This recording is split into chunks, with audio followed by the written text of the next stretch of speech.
Hi, this is Venkatesh sir, current affairs expert. ఈ రోజు మనం డిస్కస్ చేసే టాపిక్ ఏంటంటే స్టేబుల్ కరెంట్ల వినియోగం. ప్రపంచ ఆర్థిక వ్యవస్థలో స్టేబుల్ కరెంట్ల వినియోగం అనేది కీలకంగా మారుతుంది. గత వారం రోజులుగా ప్రపంచ మార్కెట్లు, యూరోపియన్ బ్యాంకులు, యూరోపియన్ మార్కెట్లు కూడా ఈ స్టేబుల్ కరెంట్ల వినియోగాన్ని పెంపొందించే విధంగా కీలకమైన అడుగులు వేయడం జరుగుతుంది. అందులో భాగంగానే గౌరవ భారతదేశ ఆర్థిక మంత్రి నిర్మలా సీతారామన్ గారు కూడా ఎస్టర్డే స్టేబుల్ కరెంట్ల వినియోగం అనేది భవిష్యత్తులో భారతదేశంలో వీటి లావాదేవీలు కీలకంగా మారుతుంది కాబట్టి భారతీయ ప్రజలు కూడా అప్రమత్తమై స్టేబుల్ కరెంట్ల వినియోగం పైన కీలకమైన ముందడుగు వేసే విధంగా ఉంటుందని తను పేర్కొనడం జరిగింది. స్టేబుల్ కరెంట్ల అంటే ఏంటి, వాటి వినియోగం ఏంటి అనే విషయాన్ని ఈ రోజు ఈ వీడియోలో చర్చిద్దాం.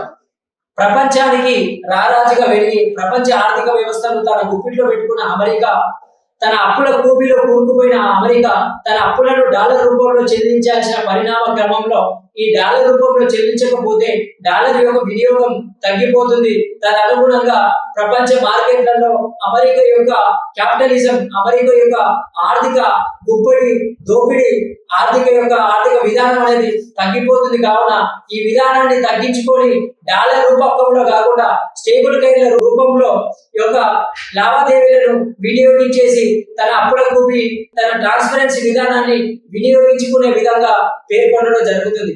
అంతేకాకుండా బ్లాక్ చైన్ టెక్నాలజీతో ఇప్పటి వరకు ఒక బ్యాంకు ఖాతా లేకుండా ఒక విధానాన్ని పెంపొందించే ఈ బ్లాక్ చైన్ టెక్నాలజీని ఎప్పటికప్పుడు వినియోగిస్తూ ఈ క్రిప్టో కరెన్సీకి ప్రతిరూపకంగా ఈ స్టేబుల్ కరెంట్ అనేవి నిలుస్తుందనడంలో సందేహం లేదు.